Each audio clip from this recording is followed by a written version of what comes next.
wants a badass mercenary named Wade Wilson. After being recruited into the Weapon X program, Wade was subjected to experiments that gave him awesome regenerative powers and drove him back crazy. Today, the merc with a mouth travels the globe in search of fortune and chimichangas.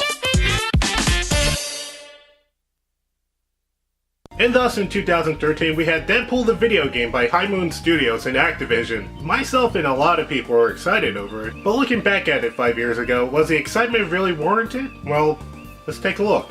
The game begins with Deadpool's pitch for a video game getting rejected by High Moon Studios. And of course he responds to this rejection the way you expect him to, and High Moon Studios starts to cooperate. After getting the script for his own game, Deadpool decides not to follow it, while still following it. He ends up going after Chance White, and after some hilarity involving the budget of the game, the Marauders enter the scene and save White. Deadpool tracks him to a secret meeting with Mr. Sinister, where he kills Mr. White after getting control over these satellites for his plans. Deadpool tries to get the attack on Sinister, and it does not go well in Wade's favor. When he regains consciousness, he finds the X-Men members Wolverine, Rogue, Psylocke, and Domino, who travel with Wade to Genosha, where Sinister's hideout is. However, since Deadpool is flying, they crash, leaving the X-Men unconscious, while DP goes after Sinister. Along the way, he encounters Cable, who tries to inform him about Sinister's plan. But of course, DP ignores this by putting a bullet in his brain. When he wakes up, he finds a letter talking about a fangirl who's waiting for him. Spoiler, there is no fangirl. After reaching the satellite tower, DP defeats Sinister and foils his plans.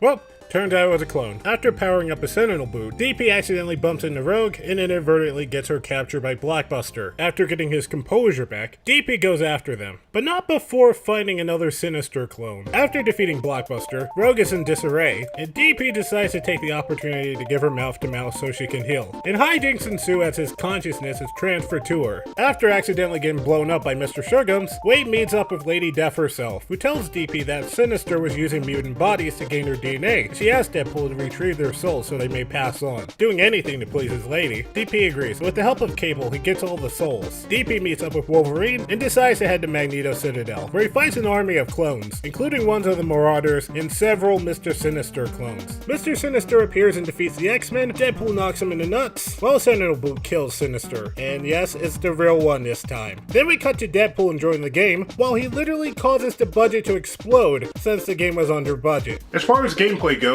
well, if you're familiar with games like God of War, you'll be at home here because Deadpool is a by-the-numbers hack-and-slash game. DP can do everything you expect him to. He can slice and dice, he can teleport, he shoots with a variety of guns, he makes jokes and breaks the fourth wall. Initially, he starts out with his trademark katanas, but you can also buy sais, which are great for making combos, but not the best for killing anyone. Or you can get the sledgehammers, which aren't the best for doing combos, but die!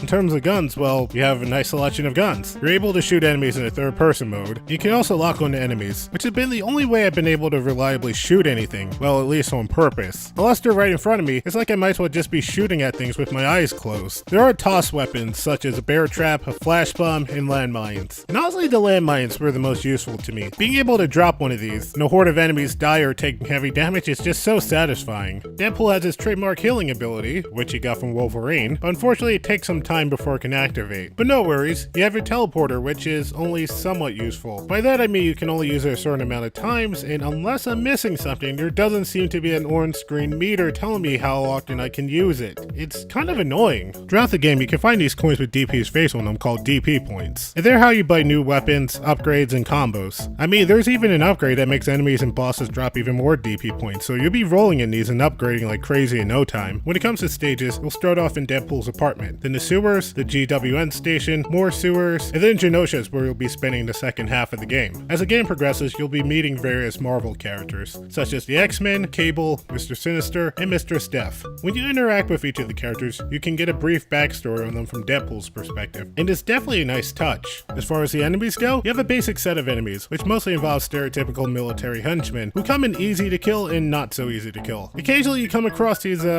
fire and ice giants who will slap Deadpool around if he's too close, but after killing them you can grab their weapons, usually a special kind of BFG. Only problem is they're too heavy and you can't jump with them. And for most of the game you'll have Sinister's clone army, which in themselves are fine enough to fight against. But you got these annoying Gambit clones. They keep running towards you and explode when they're close enough. And some areas are jam-packed full of them, including the boss rush at the end of the game. Usually you can shoot them at a distance, other times I find myself teleport spamming just to avoid taking damage. Really, there's not much as far as bosses go. I mean, you have the solution at the beginning of the game, you have a DJ battle involving a Sinister clone, you face off against a Marauder at times, and there's more Sinister clones for the final battle.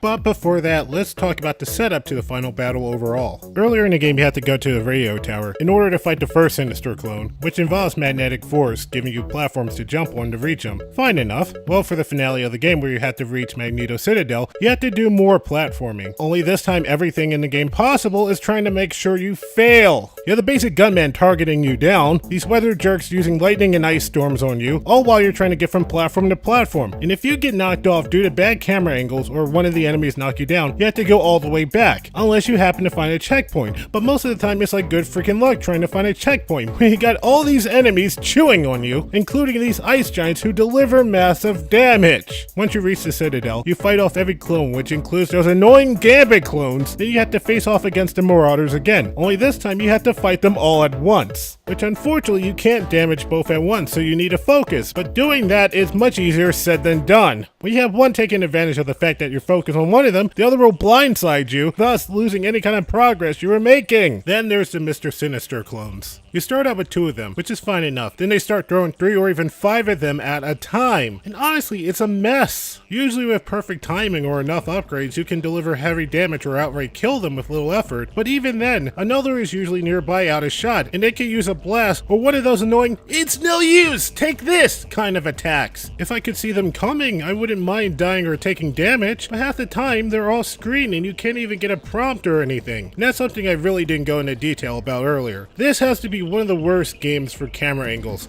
It follows you well when you're going forward, but when it comes to going backwards, and given with its teleport and healing factor, you will have to do that a few times. It never seems to function accordingly, which can leave you taking heavy hits or outright dying from every enemy or boss, because you can't see what you could be running into. I mean, it happens most during this boss rush, so you will die. You will die a lot. Up until now, it was mostly an uninteresting hack and slash game that preys at your boredom, but now all of a sudden it wants to be challenging? It's like taking a walk through the park and then all of a sudden an asteroid hits you in the face. I don't care what anyone says, that's just bad design. Besides that, the main issue I have with this game is how extremely repetitive it gets. Played through the first hour of this game? Well, congratulations, you pretty much played through 90% of it. Aside from weapons and upgrades, you get some changes to gameplay at times, like controlling a Gatling gun from a helicopter or controlling a Sentinel part for massive damage. But compared to the hacking and slashing you'll be doing, they're not really common. Even when you take control of Rogue, you're just Deadpool with boobs. And honestly, it feels like a missed opportunity in gameplay. This game is self-aware as a game, and it makes it clear about that from the start. But some of the references to cliches in video games I find to be a little bit hypocritical, because while it does mention how annoying they can be, it still proceeds with it. Just because you point out a cliche does not excuse you from using that cliche. And the repetitiveness isn't helped by the jokes made by Deadpool. And I'm not talking about the ones made during the cutscenes. I mean more of the catchphrases he makes during gameplay. It will get irritating. It's like when you watch a comedy movie trailer. You keep hearing the same jokes so many times that by the time you go see the movie, it doesn't feel funny anymore and it just becomes annoying. It's kind of like that. Don't believe me? I dare you to take a shot every time Deadpool says one of these following things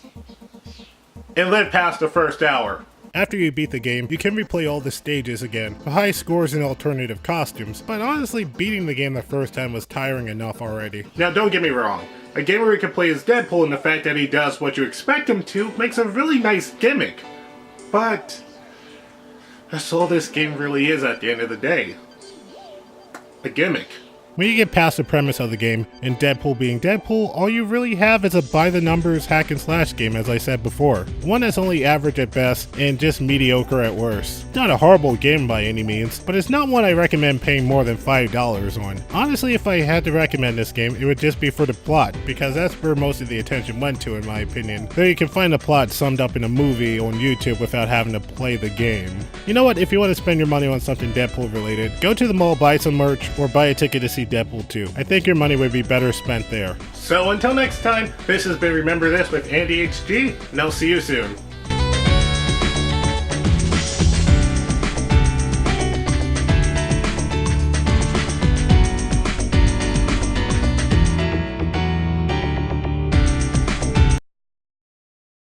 Apple. Hey, Apple. Hey, Apple. Apple. Hey.